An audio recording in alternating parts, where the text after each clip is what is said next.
Mazo de 1944 al oeste de Amiens. A ras de los tejados húmedos, un de Havilland mosquito avanzaba tan bajo que la sombra de sus alas corría por las chimeneas antes que el ruido de sus dos Merlin alcanzara la calle. En la cabina, el piloto no tenía margen para una segunda pasada. Quedaban segundos, no minutos. Detrás de una arboleda y un patio cercado, esperaba el edificio usado como cuartel y centro de comunicaciones. A la derecha, una batería ligera ya empezaba a girar. Lo lógico, según órdenes repetidas durante meses, era no meter un mosquito en esa altura de fuego, no exponer su fuselaje de madera a una ciudad armada. Pero el aparato seguía entrando, pegado al terreno, con la aguja de velocidad firme y la de combustible apenas temblando. Cuando soltó su carga, parecía haber llegado demasiado tarde para sobrevivir y demasiado pronto para que los artilleros ajustaran la puntería. Horas antes, todavía de noche, el aeródromo se mantenía bajo una capa de humedad fría que se pegaba al suelo y a los bordes de los hangares. Había ese barro espeso de finales de invierno que convertía cada recorrido entre dispersales en un arrastre breve. El mosquito esperaba fuera, con las superficies opacas por el rocío, la nariz limpia, el plexiglas oscurecido por la falta de luz y una línea fina de condensación sobre el borde de ataque. En los papeles de la misión, el objetivo era un edificio concreto cerca de Amiens, usado como cuartel y nodo de comunicaciones. No era una fábrica grande, ni un depósito tan visible como para justificar una formación numerosa. Era un blanco incómodo, demasiado valioso para ignorarlo y demasiado metido en una trama urbana para atacarlo desde gran altura sin dispersión y sin tiempo para corregir. El mosquito había ganado prestigio por velocidad, alcance y precisión, pero también había cargado con una sospecha persistente cuando se hablaba de vuelo muy bajo frente a baterías listas. Su estructura de madera, su piel lisa y ligera, su fama de escapar por rapidez más que por blindaje, hacían que muchos mandos aceptaran su empleo en penetraciones veloces o bombardeo quirúrgico, pero torcieran el gesto cuando alguien proponía hundirlo dentro de una ciudad con fuego antiaéreo cercano. A baja altura, la velocidad seguía siendo una ventaja, pero el tiempo de reacción se encogía. La navegación exigía precisión casi física y cualquier error de un segundo se convertía en pared, cable, campanario o ráfaga en la trayectoria. La tripulación asignada conocía esa discusión sin necesidad de nombrarla. El piloto no era un recién llegado, aunque tampoco uno de esos hombres rodeados por anécdotas de escuadrón. Tenía horas suficientes como para desconfiar del entusiasmo limpio de los mapas. El navegador, sentado a su lado con su tablero de rodillas, tampoco necesitaba que nadie le recordara lo que significaba volar sin escolta sobre una ciudad defendida. Entre ambos no había dramatismo visible, sino costumbre. La misión exigía entrar, localizar, atacar en segundos y salir antes de que la defensa artillera ajustara referencias. La dificultad no consistía en lanzar bombas sobre un punto del mapa. Consistía en llegar al punto exacto con la orientación exacta y en el instante exacto. Antes de que amaneciera por completo, la línea principal de tensión ya estaba representada en un solo objeto, la brújula montada frente al piloto, apenas iluminada, y el mapa plegado que el navegador abría y cerraba para no empaparlo de humedad. Aquella combinación iba a decidir más que cualquier frase de valentía. Si el rumbo se desviaba al cruzar el litoral, el avión entraría demasiado al norte y ofrecería un perfil largo a las baterías. Si se desviaba al sur, tendría que corregir sobre terreno visible y daría a los observadores segundos que la misión no podía regalar. El ancla no era solo la brújula, también la aguja de velocidad, porque todo el plan descansaba en mantener al mosquito bastante rápido para atravesar el peligro. No tan rápido como para perder la referencia del edificio en la pasada única. En la penumbra del dispersal, el montaje de trabajo empezó sin palabras innecesarias. Un mecánico pasó la mano por el borde del ala y revisó la piel buscando humedad retenida. Otro comprobó los seguros de las compuertas de bodega y la fijación de la carga. Una linterna recorrió los paneles de acceso del motor izquierdo, luego el derecho. Se verificaron líneas de combustible, magnetos, cableado visible, depósito de aceite y tensión en superficies de control. Un armero revisó las espoletas y volvió a mirar la separación entre soportes con la insistencia de quien sabe que un error de milímetros en un ataque así no se corrige en el aire. Dentro de la cabina, el piloto tocó la palanca de gases, luego la de paso de hélice, comprobó flaps, tren, compensadores y el recorrido de la columna. El navegador colocó su cronómetro, la regla, el lápiz graso y la tablilla con tiempos. Verificó el intercom, la radio y el mapa plegado. Nada de aquello era vistoso. Todo era presión operativa convertida en rutina. A primeras luces, el cielo seguía bajo, con nubes partidas y claridad sucia hacia el este. La capa podía ocultar aproximación lejana, pero también complicaba la navegación si el avión tenía que subir por cualquier motivo. El plan, por eso, dependía de permanecer abajo, pegado al terreno y lejos de pantallas de radar, tanto como fuera posible. La orden general del mando había sido prudente durante meses. No buscar ataques a altura mínima con el Mosquito sobre zonas densamente defendidas salvo necesidad excepcional. La misión de Amiens se acercaba demasiado a esa excepción.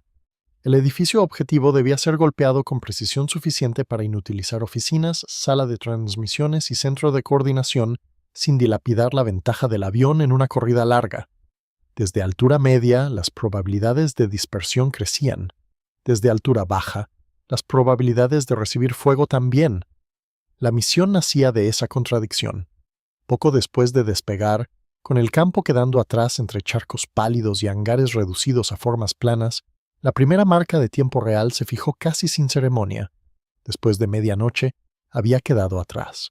Ahora, en las primeras luces, el Mosquito ya iba limpio de tierra y cargado de propósito. Los dos Merlin sostuvieron un tono firme mientras el avión se estabilizaba. La máscara de oxígeno no hacía falta aún, pero seguía al alcance. El altímetro marcaba altura baja. La brújula mantenía el eje previsto.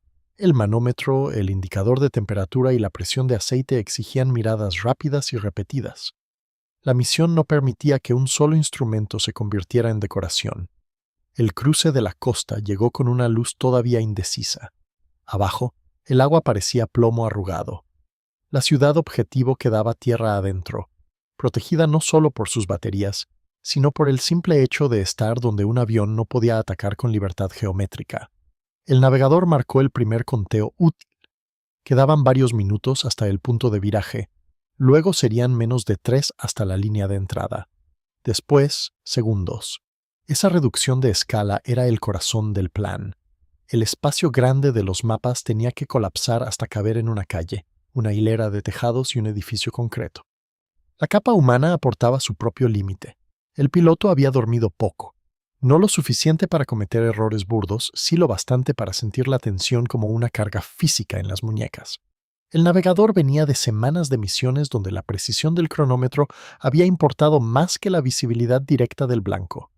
Ahora tenía que combinar ambos mundos, cuentas exactas y reconocimiento instantáneo. Ninguno ignoraba que, sin escolta, la misión carecía de colchón. Si aparecían cazas enemigos en el momento equivocado, la única defensa real seguiría siendo la velocidad del propio Mosquito y la corta duración de la exposición. La capa operativa cerraba el círculo. Una sola pasada era la opción preferente. La radio debía mantenerse mínima. La ruta estaba trazada para evitar alertas tempranas y no para improvisar sobre la marcha. Antes del amanecer completo, el terreno empezó a ofrecer referencias útiles. Carreteras secundarias, hileras de álamos desnudos, granjas dispersas, una curva de río, un campanario lejano. El navegador iba cantando distancias cortas y rumbos con esa voz seca que no busca tranquilizar a nadie. El piloto ajustaba apenas la palanca, sostenía la altura y vigilaba cables, humo, copas de árboles. El Mosquito, en ese régimen, parecía menos un bombardero y más un instrumento fino llevado al límite de una especialidad que oficialmente no se le deseaba demasiado. La primera mala noticia llegó antes del objetivo y no vino en forma de impacto. Vino en forma de visibilidad irregular. Un banco de bruma baja, mezclado con humo de chimeneas y humedad pegada al suelo, desdibujó por momentos la línea de referencia elegida para la entrada. El navegador corrigió con el mapa, la brújula y un cálculo rápido de tiempo. Aquello obligó al piloto a decidir entre subir unos metros para recuperar visión lateral o seguir igual y confiar en que la referencia emergiera a tiempo. Subir habría facilitado la orientación un instante, pero también habría ofrecido una silueta más clara a observadores y radares cercanos. Mantenerse abajo implicaba volar casi por intuición controlada durante unos segundos que parecían demasiado largos. Eligió quedarse bajo. Fue puro razonamiento operativo. Esa decisión enlazó con el primer golpe real.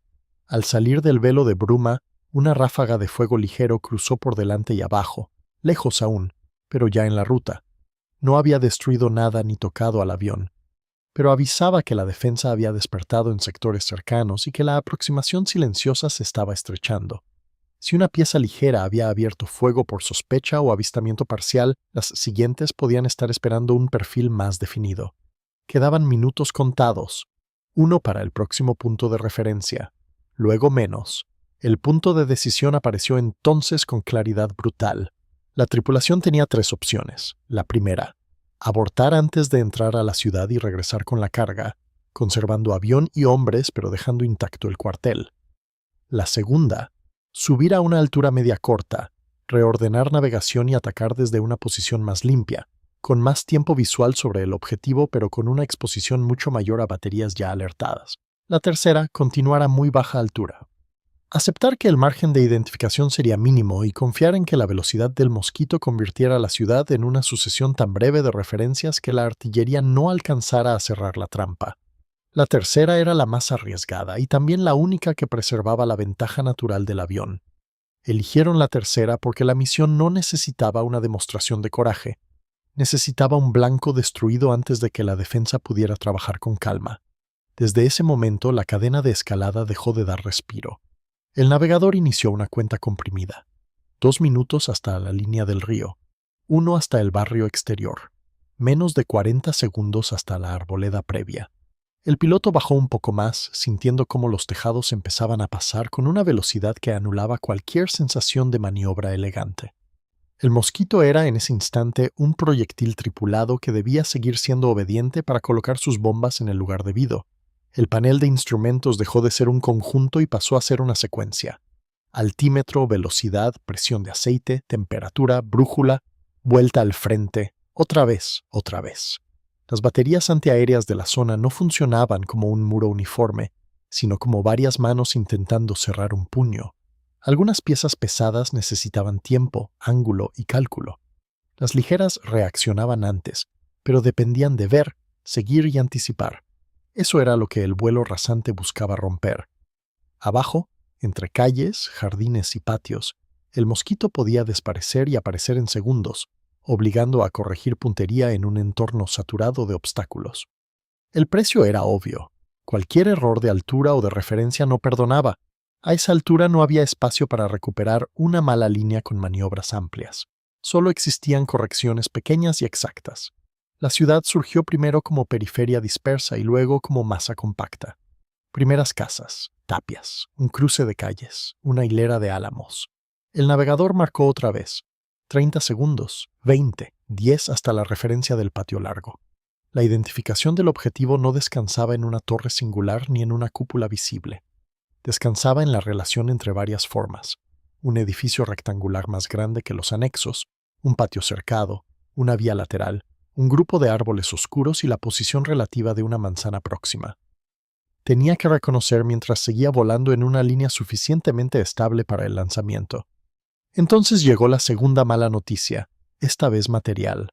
Un golpe seco sonó por debajo y atrás, no un estallido mayor, sino el martillazo breve de fragmentos o munición ligera rozando estructura. El fuselaje no cambió de comportamiento de forma clara, pero el sonido bastó para recordar de qué estaba hecha la piel del avión. El mosquito seguía entero. Los mandos respondían. El motor izquierdo seguía limpio. El derecho también. Sin embargo, la idea abstracta de fragilidad dejó de ser doctrina y se convirtió en presencia física dentro de la cabina. A primeras horas de la mañana, una ciudad atacada desde altura podía ver venir el peligro. Con el avión entrando entre tejados, el peligro se volvía otra cosa. Un sobresalto tardío. Esa era la apuesta. El piloto sostuvo la línea. El navegador cantó la última secuencia. 1, 2, 5 tejados largos. Luego el patio. Luego el edificio. Cuando el mosquito apareció entre los tejados, ya estaba dentro del espacio donde una batería ligera podía disparar por reflejo y una pesada todavía estaba corrigiendo. El edificio objetivo surgió a la izquierda del eje previsto y luego quedó centrado por una corrección mínima, apenas un gesto sobre la columna. Allí estaba el complejo. Volumen principal, techo reconocible, anexos, un costado abierto al patio y el entorno que coincidía con las notas de misión. El instante decisivo no tuvo grandilocuencia, tuvo precisión. Se abrieron compuertas, la carga salió. La liberación se sintió en el avión como alivio y vulnerabilidad al mismo tiempo. La trayectoria siguió una fracción más, luego el piloto empujó potencia y comenzó la salida. La explosión no fue vista como en un ejercicio detenido. Fue percibida primero por la luz y por la presión detrás, luego por el crecimiento rápido del humo sobre el complejo. Una parte del techo cedió casi al mismo tiempo que el mosquito ya se estaba alejando a toda la velocidad que podía extraer de los Merlin, porque el ataque, precisamente por ser preciso, había señalado con brutal claridad de dónde venía el avión y hacia dónde debía intentar escapar. Las baterías reaccionaron tarde para impedir el lanzamiento, pero no demasiado tarde para castigar la salida. A la derecha, una ráfaga subió mal calculada y pasó detrás. Más adelante, otra abrió demasiado pronto. Después, una tercera corrigió mejor y sembró fragmentos en la ruta. El piloto eligió una salida ligeramente desviada respecto del eje de entrada para no regalar una línea memorizada. El navegador anunció un rumbo de evasión corto que permitía cruzar una franja de terreno más baja antes de volver al corredor general de regreso, subir para ganar separación visual, seguir pegados al suelo y aceptar el castigo de cada obstáculo. Mantuvieron lo segundo. El precio se materializó en otro golpe, ahora más claro, cerca de la parte trasera del fuselaje. La aguja de velocidad todavía respondía. Las superficies no mostraban una tendencia extraña, pero algo había sido rozado o perforado. El navegante giró apenas la cabeza, vio vibración donde no la quería y volvió al frente. No había nada útil que pudiera hacer mirando atrás demasiado tiempo. La prioridad seguía siendo salir de la caja de fuego antes de que la ciudad entera transformara el sobresalto en puntería. Las primeras referencias exteriores del regreso parecieron iguales a las de la entrada, pero no lo eran. Ahora el problema no consistía en llegar sin ser advertidos, sino en mantener el avión estable después de la sacudida de la salida. El piloto hizo una comprobación breve. Respuesta de alerones, timón, temperatura, presión de aceite, mezcla y paso de hélice. Todo seguía dentro de márgenes tolerables. La aguja de combustible, ancla silenciosa desde el comienzo, recordaba que el vuelo rasante y la salida a máxima potencia no eran gratis. Quedaba suficiente, sí, pero no para desvíos largos si aparecía un fallo más serio. A media mañana, la ciudad ya quedaba detrás con una columna de humo creciendo sobre el complejo alcanzado. El mosquito, descargado, mostraba su segunda naturaleza, escapar. Sin embargo, el regreso no podía reducirse a una huida lineal. Había observadores, piezas aún activas y el riesgo de un caza enemigo atraído por actividad sobre la zona. El navegador sabía que cada minuto que pasaba sin esa aparición aumentaba sus posibilidades. El piloto también. Ninguno gastó aire nombrándolo. Primeras horas de la mañana seguían extendiéndose sobre campos húmedos, zanjas y carreteras oscuras. El mosquito recobró cierta limpieza en el aire cuando dejó atrás las calles más compactas. Fue entonces cuando apareció la complicación que no había estado en la línea principal del plan, una respuesta áspera del motor derecho al ajuste de potencia. No fue fallo completo, ni explosión, ni humo. Fue una vacilación breve, suficiente para tensar las manos del piloto sobre los mandos. Un fragmento podía haber tocado algo menor, o solo se trataba del régimen exigido tras la salida. El piloto corrigió suavemente, evitó un cambio brusco y vigiló instrumentos. El motor retomó su tono, pero ya no merecía confianza ciega. Ese detalle obligó a reducir la ambición del regreso. La ruta más directa se mantuvo en esencia, pero con menos apetito por grandes cambios de potencia. El navegador volvió a transformar el mapa en secuencia corta. Río. Carretera. Bosque lineal. Cruce. El mosquito no estaba vencido, pero sí recordando que la vulnerabilidad no se había quedado en la ciudad. Viajaba con ellos. El piloto tuvo que conservar velocidad sin violencia, altura sin fantasía y rumbo sin dispersión. El navegador, por su parte, se convirtió en ancla humana de un aparato cuyo mayor mérito seguía siendo moverse rápido allí donde otros habrían sido atrapados. Cada objeto dentro de la cabina recuperó valor concreto. Brújula, altímetro, cronómetro, intercom, panel de instrumentos, palancas, mapa plegado, manómetro. La misión, en esos minutos, Era una suma de cosas pequeñas que impedían la aparición de una cosa grande. El error final. Cuando dejaron atrás la zona más expuesta, no hubo alivio pleno. Hubo margen. Era distinto. La radio seguía casi muda. Las máscaras de oxígeno seguían sin ser necesarias. La cabina empezaba a oler a una mezcla de aceite, metal tibio y tensión descargándose lentamente. El navegante anotó hora aproximada del ataque y de la salida. No por formalidad, sino porque después haría falta fijar secuencia. Comparar tiempos y apoyar con datos cualquier afirmación sobre lo ocurrido. La misión no iba a sostenerse en adjetivos. Iba a sostenerse en minutos, daños observados y una fotografía posterior. Hacia el regreso sobre agua, el cielo parecía menos cerrado que a la ida. Eso habría sido una buena noticia en otro contexto. Ahora solo significaba que el avión estaba más visible si alguien lo buscaba. No apareció ningún caza. Tal vez el tiempo de reacción enemigo no había sido suficiente. Tal vez la ventana había sido demasiado breve. Tal vez la prioridad local había quedado absorbida por el propio golpe sobre el cuartel. Fuera cual fuera la razón, la ausencia de interceptación completó la lógica del plan. Entrar bajo, pegar rápido, salir antes de que el sistema entero terminara de entender lo que acababa de pasar. El aeródromo apareció finalmente como una forma conocida y casi demasiado quieta. Un aterrizaje brusco podía convertir daño menor en daño serio. Un tren que no bajara limpio habría transformado una misión exitosa en accidente visible sobre la propia base. El piloto no supuso nada. Revisó otra vez indicadores, accionó el tren, esperó la confirmación, sintió el cambio de resistencia, estabilizó la velocidad y entró en final con la cautela disciplinada de quien ya había usado toda la audacia necesaria mucho antes. La toma fue sobria, casi seca. Las ruedas aceptaron la pista sin rebote dramático. El mosquito rodó con dignidad intacta, aunque más frágil a la vista de cerca que durante la salida. Solo al detenerse y abrir la cabina apareció la misión completa en forma de detalles.